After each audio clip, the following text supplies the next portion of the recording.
அநேக அன்றைய இஸ்ரவேல் ஜனங்களும் பொருளாசை கொண்ட பரிசேயரும் ஐஸ்வர்யவானாக இருப்பது கர்த்தரின் ஆசீர்வாதம் என்றும் தரித்திரராய் இருப்பது கர்த்தரின் சாபம் என்றும் கருதி வந்தார்கள். அவ்வாறு நினைத்து வந்த பரிசேயர்கள் இயேசுவின் போதனைகளை கேட்டு அவரை பரியாசம் செய்தார்கள்.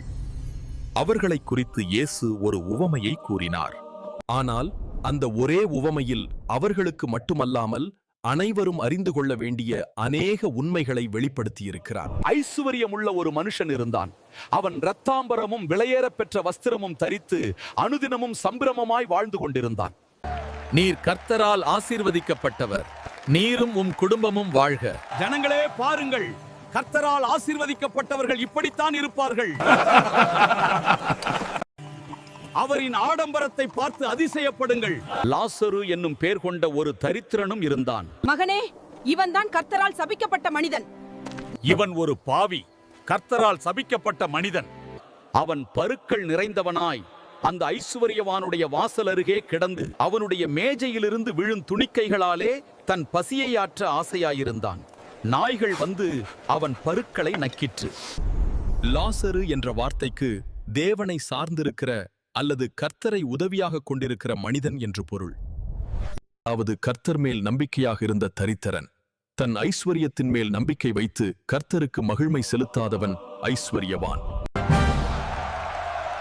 பின்பு அந்த தரித்திரன் மரித்து தேவதூதரால் ஆபிரகாமுடைய மடியிலே கொண்டு போய் விடப்பட்டான்.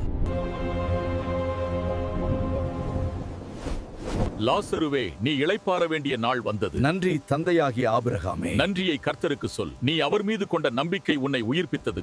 ஐசுவரியவானும் மரித்து அடக்கம் பண்ணப்பட்டான். பாதாளத்திலே அவன் வேதனைப்படுகிற போது தன் கண்களை ஏறெடுத்து தூரத்திலே ஆபிரகாமையும் அவன் மடியிலே லாசருவையும் கண்டான்.